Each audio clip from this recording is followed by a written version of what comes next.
Hi everyone, నేను మీ స్వప్న సుకురి. ఈరోజు మీ ముందుకు తీసుకొచ్చిన అంశం కూడవెల్లి జాతర. ఈ కూడవెల్లి జాతర ఎక్కడ జరుగుతుంది, దీని చరిత్ర ఏంటి, అసలు ఇక్కడ ప్రసిద్ధి చెందిన అంశాలు ఏంటి అనేది ఇక్కడ మనం ఇప్పుడు ఈ వీడియోలో తెలుసుకుందాం. అసలు కూడవెల్లి జాతర అనేది ఎప్పుడు జరుపుకుంటారో, అసలు అక్కడ ఏ దేవుడు వెలిసిందనేది నేను ఈ వీడియోలో మీకు వివరిస్తాను.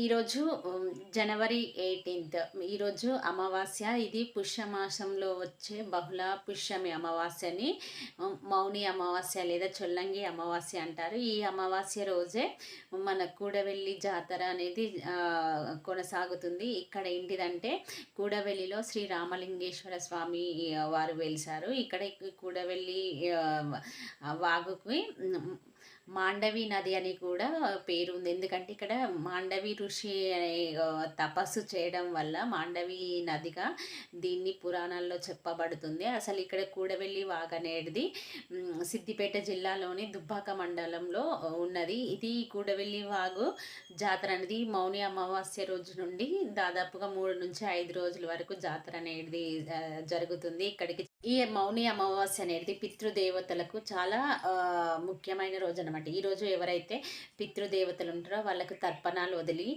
నదీ స్నానం ఆచరిస్తారన్నమాట. ఇక్కడ నది స్నానం ఆచరించిన తర్వాత దైవ దర్శనం అనేది కూడా చేసుకుంటారు. అయితే ఇక్కడ కూడవెల్లి వాగు ప్రత్యేకత ఏమిటంటే, శ్రీరాముడు రావణాసురుని వధించిన తర్వాత తను అయోధ్యకు తిరిగి వెళ్తున్నప్పుడు ఇక్కడ బహుళ పుష్యమి అమావాస్య రోజు తను కూడవెల్లికి చేరుకుంటానమాట. ఇక్కడ అమావాస్య రోజు శ్రీరాముడు శివుడికి అభిషేకం చేయాలని నిర్ణయించుకున్నప్పుడు అక్కడ శివలింగం లేకపోవడంతో హనుమంతునికి కాశీకి వెళ్ళి శివలింగాన్ని తీసుకొని రమ్మని చెప్తాడనమాట. అప్పుడు శివలింగం హనుమంతుడు తీసుకొని వచ్చేసరికి లేట్ అవుతుందని నదిలోని ఇసుకతో శ్రీరాముడు ఇక్కడ శివలింగం తయారు చేశాడు.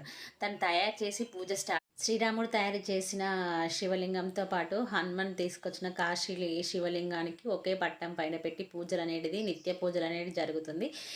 అయితే ఈరోజు మౌని అమావాస్య లేదా పుష్యమి బహుళ అమావాస్య రోజు ఎవరైతే నదీ స్నానం ఆచరించి రామలింగేశ్వర స్వామిని దర్శించుకుంటారో వాళ్ళకి సకల శుభాలు జరుగుతాయని ఒక నమ్మకం అనేది ఉంది. ఇక్కడ మనము రామలింగేశ్వర స్వామి ఆలయంతో పాటు శివ పార్వతి సమేత ఆలయం, అలాగే షణ్ముఖ సుబ్రహ్మణ్య స్వామి ఆలయం, వినాయకుని ఆలయం, అలాగే వీరభద్ర స్వామి ఆలయం అనేది కూడా మనం దర్శించుకోవచ్చు. ఇక్కడ అంటే ఎక్కడ ఏ నది ఒడ్డున ఇలాంటి శివ పరివార ఆలయాలు లేని ఉండవు. అలాంటిది శివ పరివార ఆలయం ఉన్న ఒకే ఒక తీర్థం ఏంటంటే కూడవెల్లి వాగు. మీరు కూడా కూడవెల్లి జాతర విజిట్ చేయాలంటే